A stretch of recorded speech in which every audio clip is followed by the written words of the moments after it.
ওযু ছাড়া মোবাইল স্ক্রিনে স্পর্শ করে কোরআনে কারীম পড়া জায়েজ আছে কিনা? ওযু ছাড়া মোবাইল স্ক্রিনে স্পর্শ করে যদি কেউ কোরআন তেলাওয়াত করতে চায় সেটা জায়েজ আছে। এটা আমরা অনেকে জানি না। আপনার অ্যান্ড্রয়েড ফোন বা স্মার্টফোন, আইফোন অথবা আপনার এই জাতীয় আইপ্যাড টাইপের যাই আছে, এগুলোতে যদি কোরআনে কারীমের অ্যাপ থাকে, আপনি সেটা খুলছেন, ভার্চুয়াল কোরআন, সফট কপি আছে কোরআনের, ওই অ্যাপটা খুলে আপনি তেলাওয়াত করছেন এবং পৃষ্ঠা নাড়াচাড়া করছেন, ওযু না থাকলেও অসুবিধা নাই। কারণ কোরআনে কারীম ওযু ছাড়া স্পর্শ করা জায়েজ নাই।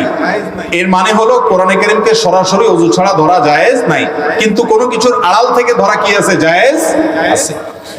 কোরআনে কারীম যেটা সফট কপি আছে স্মার্টফোনের মধ্যে, এই সফট কপিটা এটা ধরা যায় না, এটা ধরার জিনিসই না।